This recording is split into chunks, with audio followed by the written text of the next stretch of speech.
With Counter-Strike's new Source 2 update available to almost everybody, I thought I'd go back to see some of the history of everybody's favorite multiplayer FPS.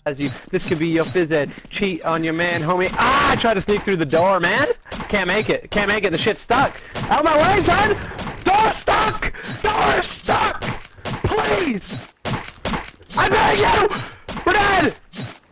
You're a genuine dick sucker! Counter-Strike has had a long history spanning over 2 decades. My first CS game was actually the original Xbox version, and was one of my first multiplayer FPS experiences. Funnily enough, I played CSGO for the first time on my PS3 after getting bored of Black Ops 2. I even had a clan on there and everything. Oh, back when Valve cared about console releases, those were the days. It's funny thinking about it now, but they've tried to branch out many times with Counter-Strike, including Counter-Strike Condition Zero. Specifically the deleted scenes. Crazy as it might seem, I loaded into a few games of the multiplayer to find that surprisingly a decent amount of people still play this game. Even with CS2 on the horizon, some people picked their favorite iteration of CS and stuck with it. But I'm not going to be talking about the multiplayer today. Today I'm going to be playing through the single-player missions and wonder what would have become of CS if they continued this single-player experience for later titles. CNC, this is Redtail 5. We're approaching the drop point.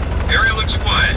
So we start out on a helicopter, which reminds me of the old Call of Duty games a lot, and then boom, we're in it. I low-key got destroyed at first just because I wasn't expecting these terrorists to come out at every angle. And the terrorists aren't messing around. They got machete guys, kamikaze vest guys, snipers, man, they got everything. In my Fallout New Vegas video, I brought up how 9/11 impacted video games, but I only brought up the dark post-apocalyptic vibe. I neglected to mention how it was millennials' version of the Red Scare. After that, video games, movies, book, music, etc. were all about preserving freedom and John Wayne and cheeseburgers by enacting violence on a certain kind of people. So far, this has been a good example of what I'm talking about. But don't worry, I'm not trying to overanalyze this decades-old game. I'm just saying that while they were siphoning oil out of Iraq, Valve was using the concept of counterterrorism to siphon money out of 13-year-old Timmy's mom's pocket. Back to the game though, I love the level design, it looks really cool.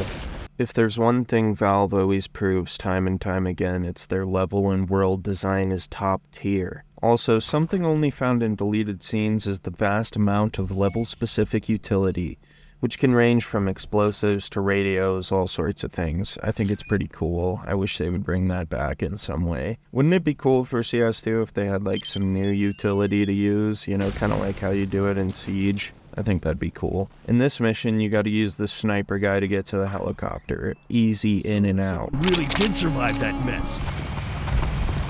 Next mission, you're infiltrating some hostage camp.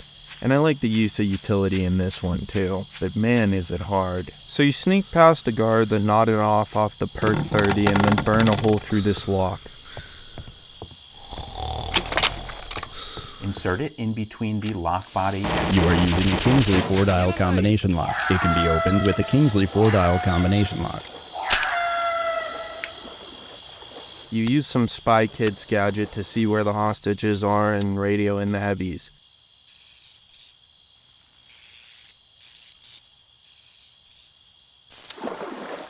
Soon after, you'll get one of my favorite guns in all of CS history. The XM.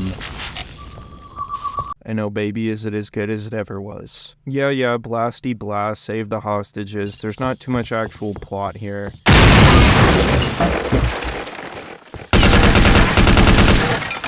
I guess it's kind of clickbait that I called this Counter-Strike story mode, but I mean, you know, it kind of has a story. I mean, you know, you're doing counterterrorism stuff, I guess.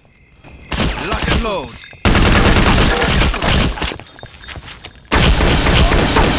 Let's talk Easter eggs, something everybody loves in their video games. Like the one in the tutorial mission, which for some reason takes place in Colorado Springs. And I don't know why they'd have a counterterrorism training base in that stinkhole of all cities.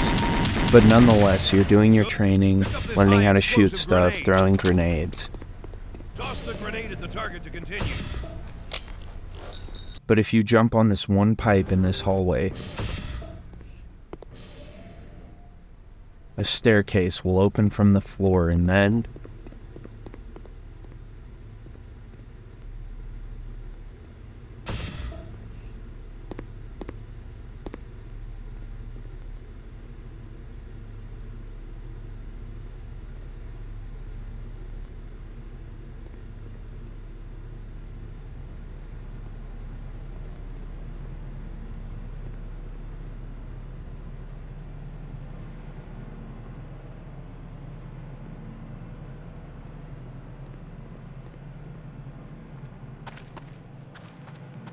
what kind of sick bastards make an Easter egg with a bunch of people worshipping their company? So the map downed pilot, we got a few Easter eggs that I think are pretty cool. Firstly is this computer talking about Valve and Ritual, the people who made the game. Over here we got a poster that looks like the turret from Portal. And my favorite is this chainsaw that when interacted with says groovy, which is a reference to Evil Dead 2, one of my favorite movies. Groovy. Groovy. Groovy.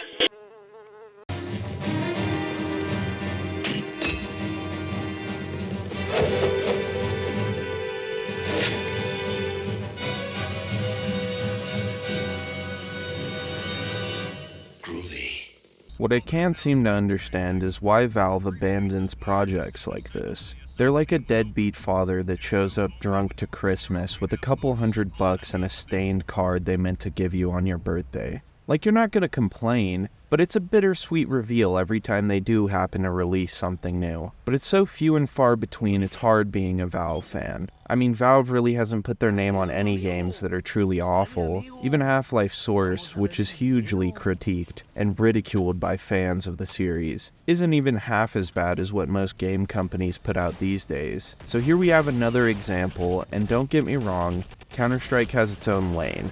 I'm not saying I'd want them to put out game after game as single-player garbage like Call of Duty. And like I said, it's not like it even has a plot, they didn't reinvent the wheel with this release. But Ritual Entertainment obviously put so much effort into this game. The level designs are immaculate. They're thought-out places that all have their own vibe and appeal. They all convey that feeling of Counter-Strike, as simple as it is, but warm and welcoming as it always has been.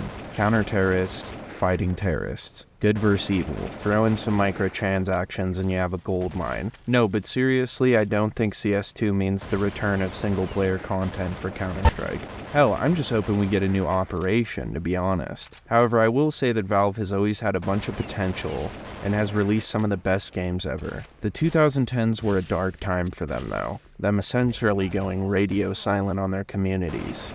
So let's hope the 2020s are better and CS2 is just the start to something great.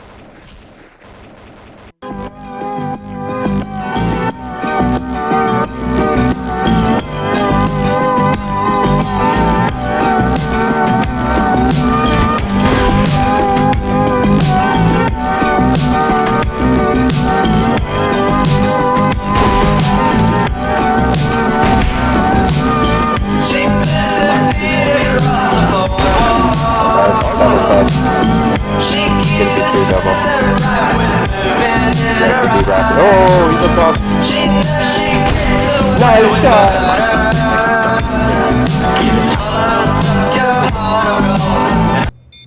Nice shot, dude.